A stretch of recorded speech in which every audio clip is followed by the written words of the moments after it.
Pessoal, vamos retomar com as nossas aulas então. Hoje nós veremos o crime de constrangimento ilegal, tá? Esse crime está previsto no artigo 146 do Código Penal. Vamos lá então fazer uma leitura para que possamos enxergar, né, toda a estrutura desse tipo penal do artigo 146, para a partir dessa leitura, dessa visão panorâmica, possamos estudar detalhadamente o crime, o tipo penal aí, tá bom? Olha bem, o que fala o artigo 146? Constranger alguém mediante violência ou grave ameaça, ou depois de lhe haver reduzido por qualquer outro meio a capacidade de resistência, a não fazer o que a lei permite ou a fazer o que ela não manda. Perfeito? Pena, detenção de 3 meses a 1 ano ou multa. E aí, esse artigo 146, ele tem 3 parágrafos. O que fala cada um desses parágrafos, nós veremos à medida que nós formos estudando o restante do tipo penal aí, tá bom? Então, vamos dar início aí ao artigo 146. O que nós podemos falar do artigo 146? Bem jurídico protegido. Como de praxe, a gente começa estudando o bem jurídico protegido. Qual o bem jurídico protegido no crime de constrangimento ilegal? A liberdade individual, a liberdade da pessoa, ou seja, cada um poder fazer aquilo que bem entender, desde que em consonância com o ordenamento jurídico. Então, qual que é o bem jurídico protegido no crime de constrangimento ilegal? A liberdade individual do cidadão.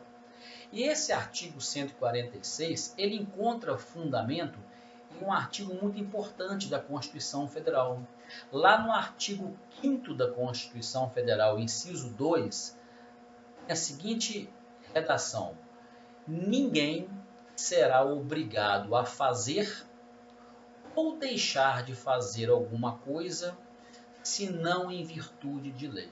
Então, o crime de constrangimento legal veio exatamente para proibir que um indivíduo obrigue o outro indivíduo a praticar uma conduta que este não queira, ou deixar de praticar uma conduta que ele queira, correto?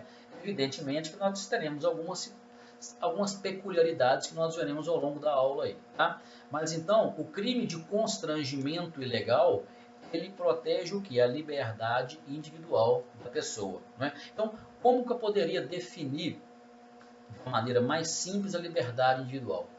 A faculdade de exercer a própria vontade nos limites da lei. Então, o que vem a ser, Saulo, a liberdade individual? É a faculdade de exercer a própria vontade dentro dos limites da lei, tá bem? Dentro dos limites do direito. E o fundamento do constrangimento legal, o fundamento para existir esse crime de constrangimento ilegal no 146, encontra respaldo no artigo 5º, inciso 2 da Constituição Federal, certo? Muito bem, vamos dar sequência então. Próximo passo. Sujeito ativo. Quem pode ser autor do crime de constrangimento ilegal? Poxa, qualquer pessoa. Então é um crime comum. O crime de constrangimento ilegal é um crime comum. Por que é um crime comum? Porque pode ser praticado por qualquer pessoa. Evidentemente, nós veremos logo adiante algumas hipóteses em que, se for praticado por mais de 3 pessoas, nós teremos uma causa de aumento de pena. Mas não é importante no momento, não. Então, o que eu vou registrar, o que eu vou anotar no meu caderno aí? Bem, sujeito ativo do crime de constrangimento ilegal. Qualquer pessoa. É crime comum, tá certo? Muito bem.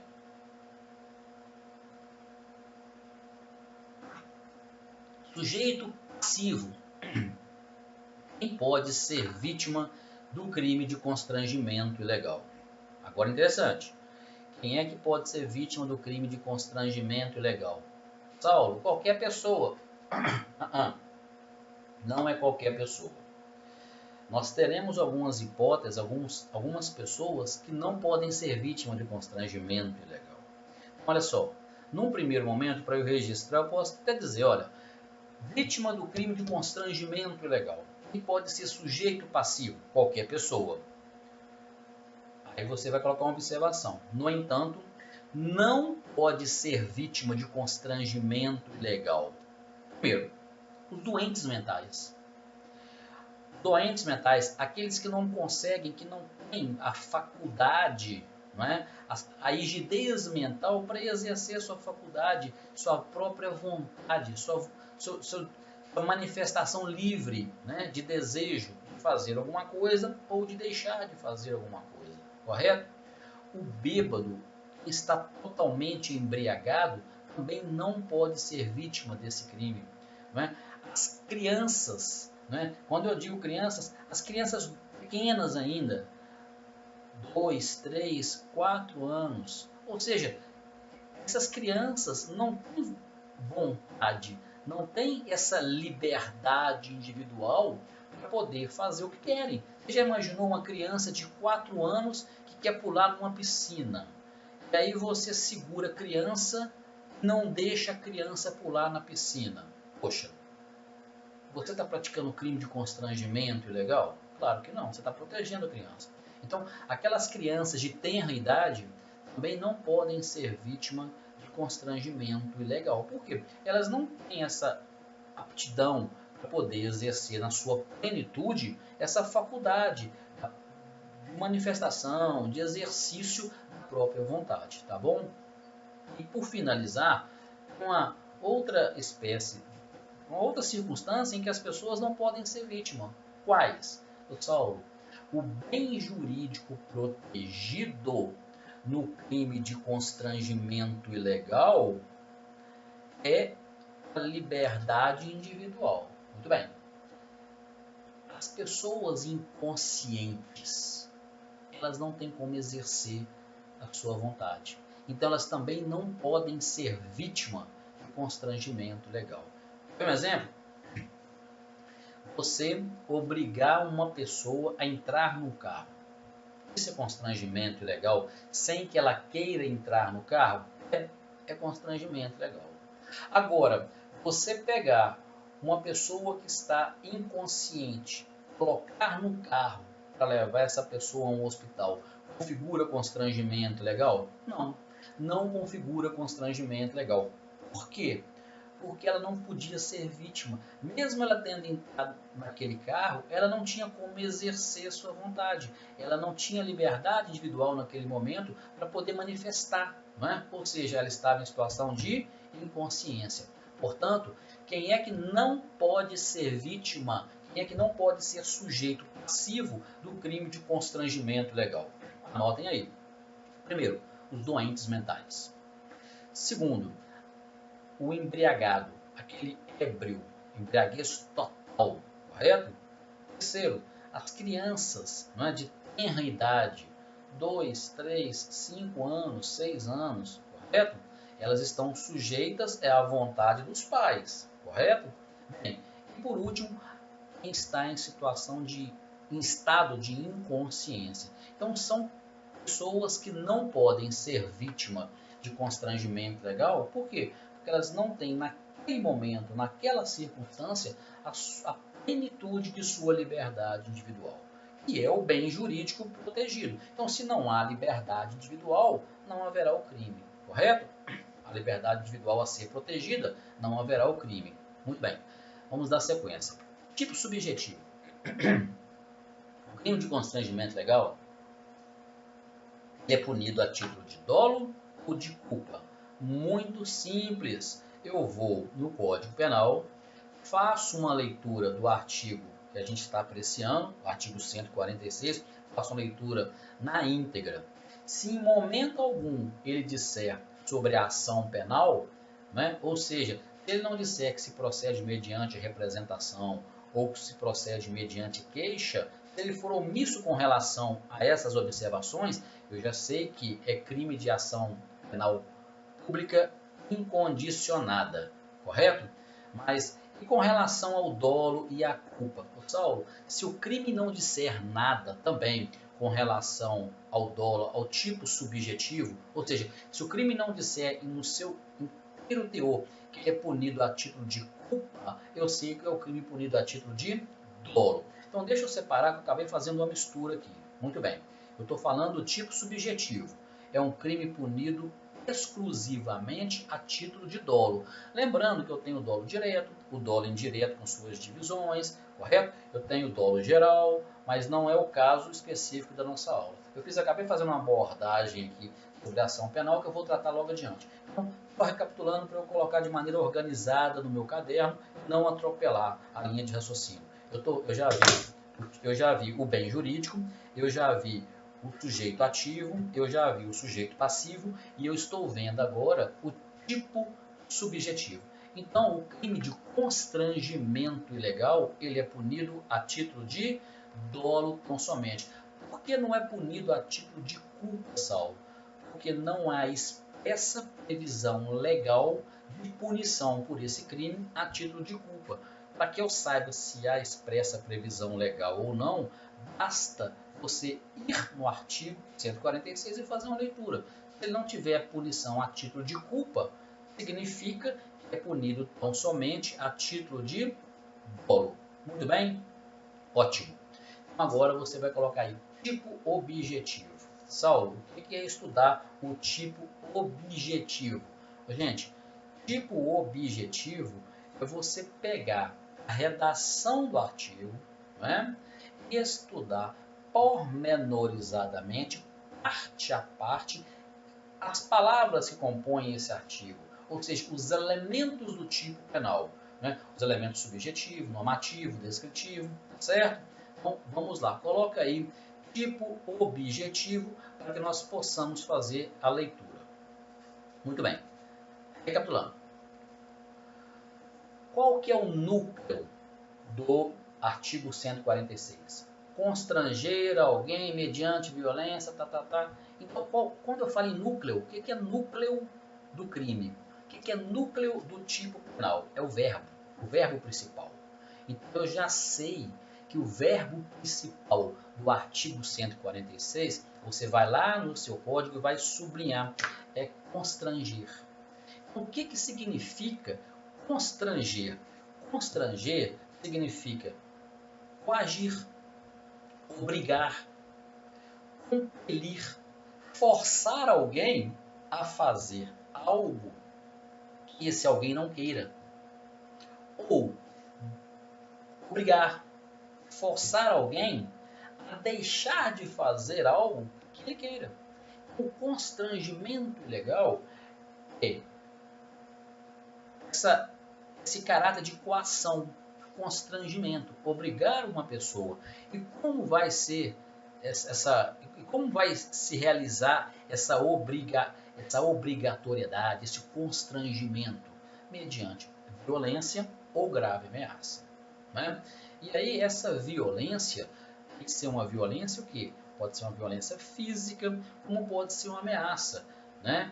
A vis compulsiva, eu tenho também que é possível de ser instrumento para a realização, meio para a realização do constrangimento, tá bem? Então, essa violência, inclusive, é importante você registrar que essa violência pode ser, então, física ou pode ser uma violência psicológica, através de ameaças, né? A grave ameaça, perfeito? Muito bem. E essa violência ou essa ameaça não precisa ser feita, presta atenção, pode ser feita contra pessoa diversa daquela a quem se procura constranger. Então, olha bem, eu posso muito bem ameaçar uma pessoa. Um exemplo, eu posso muito bem obrigar uma mãe a, por exemplo, deixar de fazer alguma coisa. Eu posso muito bem obrigar uma mãe a escrever um e-mail para alguém ameaçando o filho dela. Veja bem. Ou agredindo o filho dela. Eu quero ameaçar, eu quero que a Maria, perfeito? Eu quero que a Maria escreva um e-mail. e ela não quer escrever esse e-mail. É o direito dela de não escrever esse e-mail. Qual é uma das formas que eu tenho para obrigar a Maria, para forçar a Maria, para constranger a Maria a escrever esse e-mail? Eu posso praticar violência contra a própria Maria. Eu posso ameaçar a própria Maria. Como eu posso ameaçar, praticar violência, por exemplo, contra o filho da Maria? Para quê? Para que a Maria escreva o e-mail. Então veja bem, importante registrar isso aí.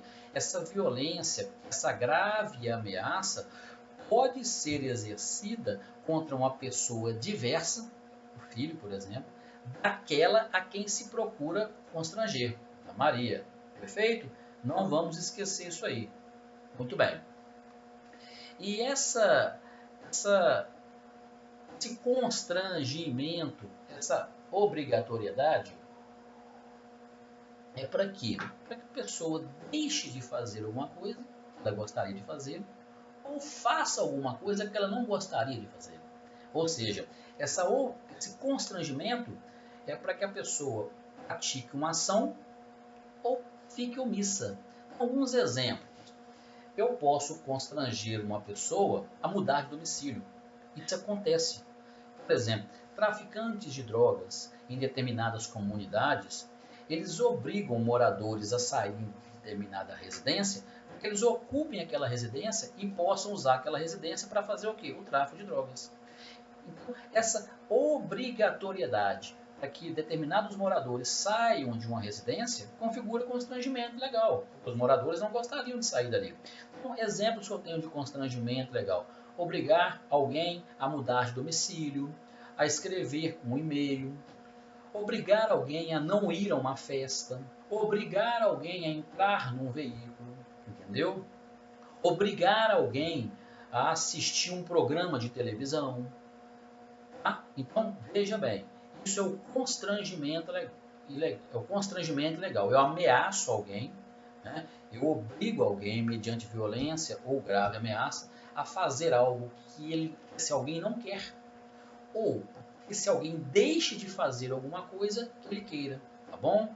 Muito bem. Só lembrando que os meios para a realização desse constrangimento pode ser a violência ou pode ser a grave ameaça. Tá? Mas é importante o seguinte, essa grave ameaça, ela tem que ser não é qualquer ameaça, tem que ser uma grave ameaça verossímil, tem que ser uma grave ameaça possível de se realizar, né? E que esteja ao alcance do autor de consumar aquela ameaça. Então, por exemplo, eu vou te matar se você não escrever esse e-mail para mim.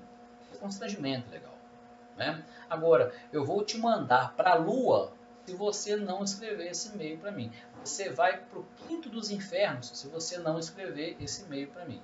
Então, tem que visualizar se a grave ameaça é algo factível, possível acontecimento. Tá bom? Muito bem. Agora, voltando aqui ao artigo 146, onde trata dos parágrafos 1º, 2º e 3º. Vamos fazer uma leitura desses parágrafos. Olha bem.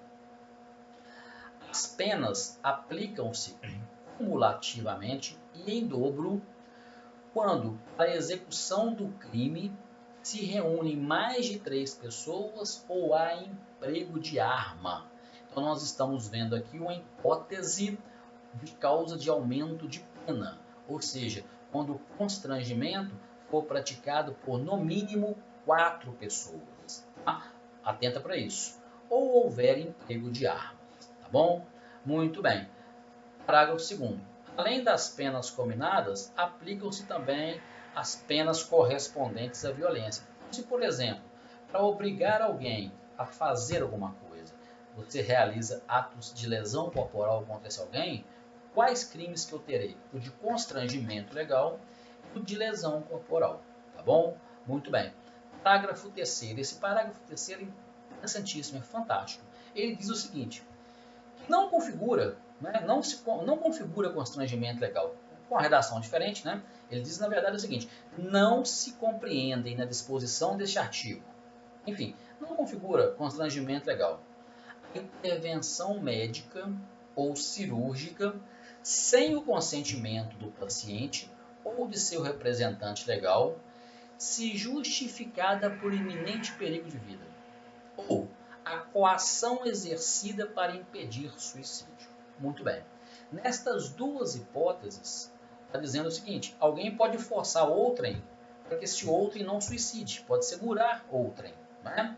Um exemplo, um bombeiro que segura uma pessoa que está em uma ponte prestes a pular. Isso não configura constrangimento legal. Tá?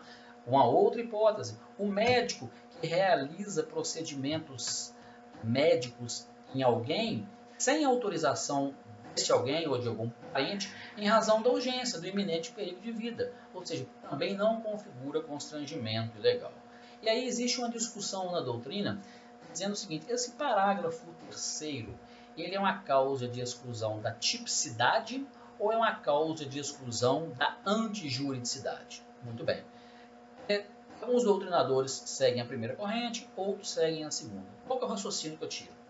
A partir do momento que o parágrafo terceiro diz não se compreende na disposição desse artigo, está excluindo do tipo penal essas duas hipóteses. Então, a meu ver, o parágrafo terceiro trata de uma causa de exclusão da tipicidade.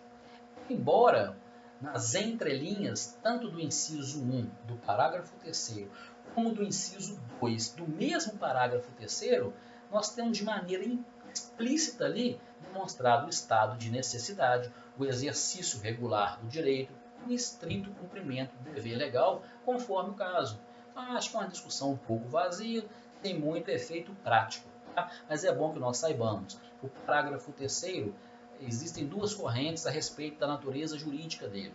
Primeira, causa de exclusão da tipicidade. Segundo, causa de exclusão da antijuridicidade. E aí você vai meditar um pouco e seguir a linha doutrinária que você acha que é a mais coerente, tá bom? Mas é importante saber a existência destas duas linhas doutrinárias aí. Muito bem, dessas duas correntes doutrinárias, tá? Muito bom. Bem, o que mais a gente pode dizer? O crime de constrangimento ilegal admite tentativa? Admite, tá? É possível a tentativa de constrangimento ilegal, tá? Muito bom. E aí nós vamos para ação penal, antes de a gente entrar na classificação doutrinária. Ação penal do crime de constrangimento ilegal. Saulo, esse crime de constrangimento ilegal é de ação penal pública ou é de ação penal privada? É de ação penal pública. Como que eu sei? Basta fazer uma leitura do artigo 146, integralmente, que você vai verificar que o legislador não abordou em momento algum a natureza da ação penal. Então, quando ele se omite com relação à natureza da ação penal, nós sabemos que o crime é de ação penal pública incondicionada. Então, registra isso aí. É crime de ação penal pública incondicionada. Certo? Muito bom.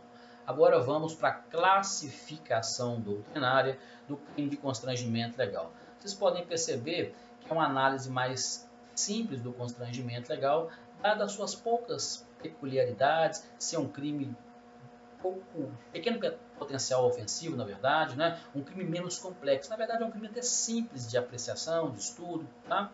Então, vamos lá. Primeira coisa, o que a gente pode falar? É um crime comum. Então, registra no seu caderno. É um crime comum porque pode ser praticado por qualquer pessoa. Muito bem. O que mais? É um crime monossubjetivo ou unissubjetivo. O que isso significa? Que é um crime que pode ser praticado por apenas uma pessoa. Agora você coloca uma observação. No entanto, se esse crime for praticado por 4 pessoas ou mais, ele vai ter uma causa de aumento de pena. Ou seja, o concurso eventual de pessoas superior a 3 no constrangimento ilegal configura causa de aumento de pena. Tá? Registre isso também, é importante. É um crime plurissubsistente, admite vários atos distintos, certo? É um crime também de forma livre Então, o crime de constrangimento ilegal é de forma livre. Por que é de forma livre, Saulo? Porque esse constrangimento, esse obrigar, esse forçar, pode se dar de diversas maneiras, mediante violência ou grave ameaça. Esses meios, o emprego da violência ou da grave ameaça, também é livre, pode ser exercido de diversas maneiras. Tá? Então é um crime de forma livre. Tá? Registre isso aí também. É um crime formal, né? Ou de consumação antecipada. Tá? É um crime formal. O crime de constrangimento ilegal é um crime formal.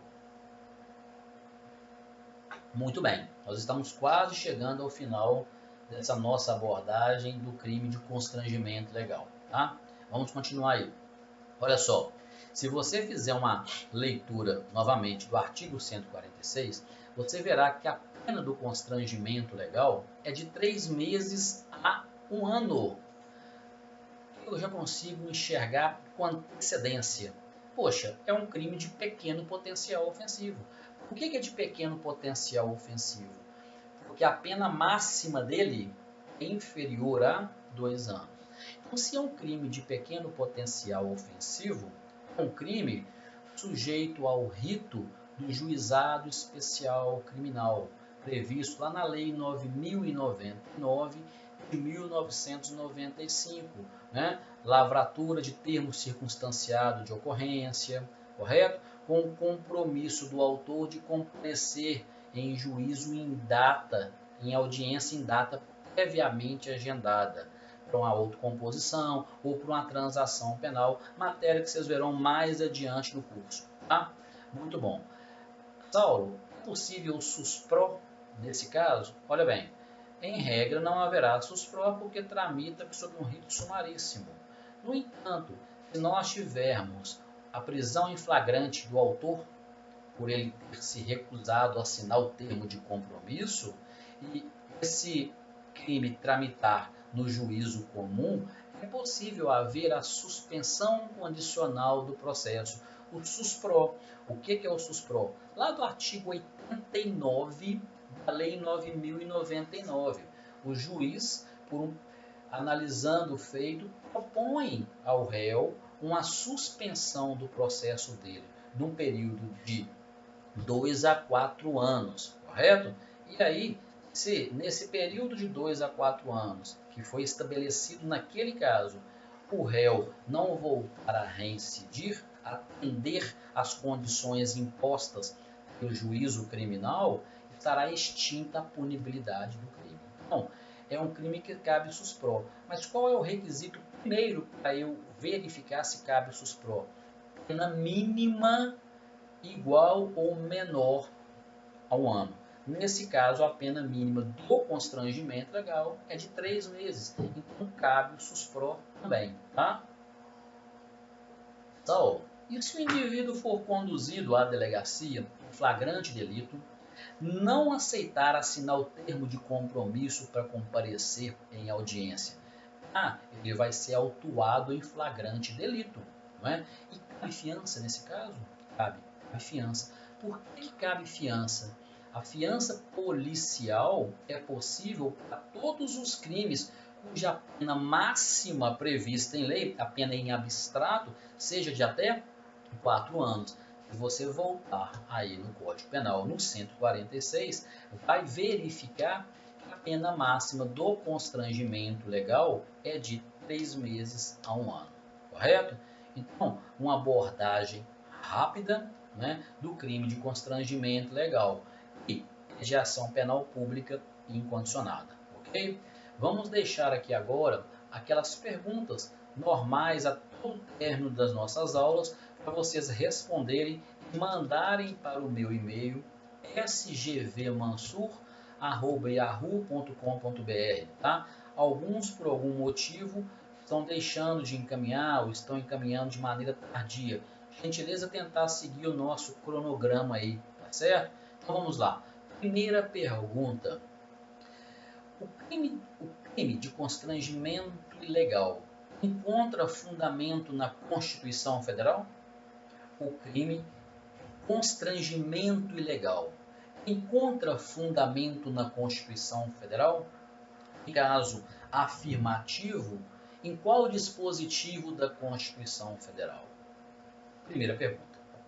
Segunda pergunta. Quem não pode ser sujeito passivo do crime de constrangimento ilegal?